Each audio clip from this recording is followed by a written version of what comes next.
Shalom Aleichem. Shalom Aleichem. Shalom Aleichem. Topic for today is the sin of judging others. The sin of judging others. The text is the Epistle of James, chapter 4, verses 11 to 12. భక్తుడు యాకోబు రాసిన పత్రిక 4వ అధ్యాయము 11-12 వచనం. The sin of judging others. ఇతరులను మనం తీర్చే పాపం. సహోదర ఒకరి విరోధముగా ఒకరు మాట్లాడటం కూడి తన సహోదరునికి విరోధముగా మాట్లాడి తన సహోదరుని తీర్పు తీర్చువాడు ధర్మశాస్త్రమునకు వ్యతిరేకంగా మాట్లాడి ధర్మశాస్త్రమునకు తీర్పు తీర్చుతున్నాడు. నువ్వు ధర్మశాస్త్రముకు తీర్పు తీర్చడలా ధర్మశాస్త్రం నెరవేర్చవాడవు కాక న్యాయమును విధించవాడవైతివి.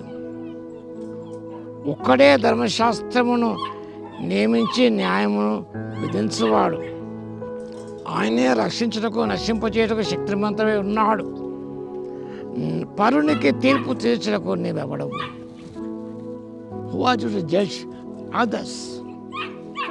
ఒక్కడే ధర్మశాస్త్రం నియమించి న్యాయం విధించేవాడు. ఆయనే రక్షించుటకు నశింపచేయుటకు శక్తిమంతుడై ఉన్నాడు. No human being has any right to judge another person. The right of judgment belongs to God. ప్రభు ఒక్కడే, దేవదేవుడే, యేసుక్రీస్తు ధర్మశాస్త్రం సంపూర్తిగా నెరవేర్చిన వాడు ఆయన.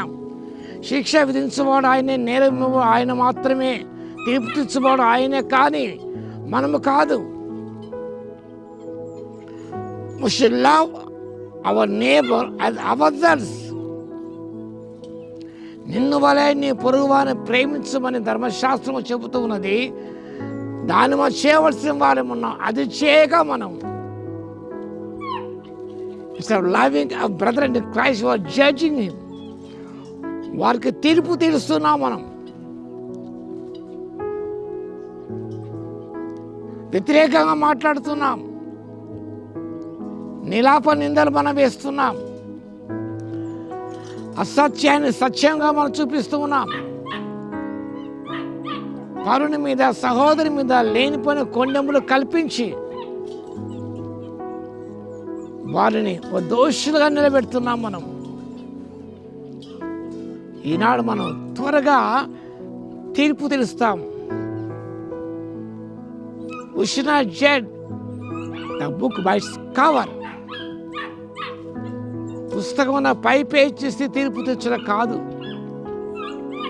మనం పై పాఠం చూస్తే తీర్పు తెలుస్తూ ఉంటాం. లేదా ఒక కన్క్లూజన్కి వస్తుంటాం. ఇతడు ఇలాంటి వాడు, ఈవిడ ఇలాంటిదని మనం చెబుతూ ఉంటాం. ఎలాంటి ఆధారం లేకుండా మనము అభూత కల్పనను కల్పించి నిరస్థాపన మనం చేస్తున్నాం. యాకోబు భక్తుడు రాశాడు, సహోదరునికి విరోధంగా మాట్లాడినను అది పాపమే అవుతుంది.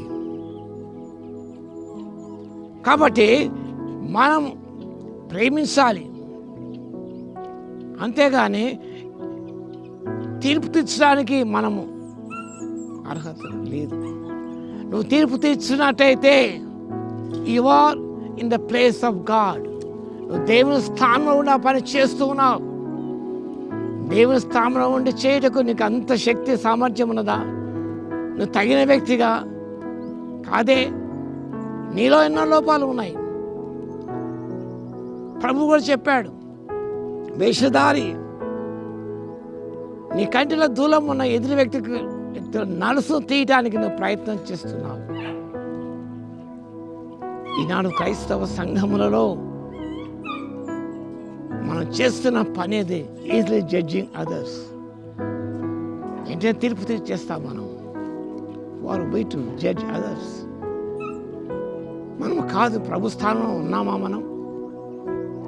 ప్రభు ఒక్కడే ధర్మశాస్త్రం నెరవేర్చిన వాడే, ఆయన ఒక్కడే కదా తీర్పు తీర్చాలంటే ఆయన తీర్చాలి, ఆయన, నువ్వు కాదు. కాబట్టి ఇక్కడ యాకోబు భక్తుడు చక్కటి విషయం ప్రస్తావిస్తున్నాడు. You have no right to judge others. తర్వాత కీర్తన 50:20 చదువుకోవచ్చు. లేవియా కాండము 19:18 యాకోబు రాసిన పత్రిక 2వ అధ్యాయము 8 కూడా ఈ సత్యాన్ని మనం చూస్తాం. కాబట్టి ప్రియులారా, మన జీవితం నిజముగా ఈ పాపానికి తీర్పు తీసుట అనే పాపానికి లోను కాకుండా యేసు ప్రభు మీద అనేక నిందలు మోపుతున్నప్పుడు కూడా నిజంగా ప్రభు న్యాయంగా తీర్పు తీర్చు దేవునికి తాను అప్పగించుకున్నాడు. ప్రభు తాను జీవించే కాలం ఎవరికీ శిక్ష విధింపలేదు. నేను కూడా నీకు శిక్ష విధించను. ధర్మశాస్త్ర ప్రకారం రాళ్లతో చంపాలి ఆ స్త్రీని వారందరూ కూడా పట్టుబట్టినప్పుడు తీర్పు తీర్చేశారు. వారు దోషిగా నిలబెట్టారు. మీలో పాపం చేయని వారు మొదటి రాయి వేయమని చెప్పాడు ప్రభు. అందరూ వెళ్ళిపోయారు. ప్రభు అన్నాడు, శిక్ష విధించాల్సి ఉంటే ప్రభువే విధించాలి, కానీ ప్రభు పరిశుద్ధుడు, ఏ నేరము చేయని వాడు, ఏ పాపం ఎరగని వాడు, ఆయనే వారికి ఆ స్త్రీకి శిక్ష విధించలేదు. నేను కూడా శిక్ష విధించను అని ప్రభు ఆమెను క్షమించాడు. The law of love, Christ applied the law of love. ప్రేమ అనే ఆ ధర్మాన్ని ప్రభు అక్కడ ప్రయోగించాడు. కాబట్టి నిన్ను వలె నీ పొరుగువాన్ని ప్రేమించాలి అని తీర్పు తీర్చకూడదనే విషయాన్ని జ్ఞాపకం చేసుకొని మన ప్రతి విషయంలో మనం తేలికగా తీర్పు తీసుకుంటాం. అది పాపం విషయాన్ని జ్ఞాపకం చేసుకోవాలి. అలాంటి పాపంలో పడిపోకుండా సహోదరుని ప్రేమించి ఆయన కొరకు ప్రార్థించి ముందుకు సాగిపోవడానికి పరిశుద్ధాత్మ దేవుడు శక్తిని దయచును గాక. ఆమేన్. స్తుతికి పాత్ర మహోన్నతర మీకు వందనాలు, స్తుతి స్తోత్ర చెల్లిస్తున్నాం తండ్రి. తీర్పు తీర్చున్న పాపను పడిపోకుండా అది మీ వంతు.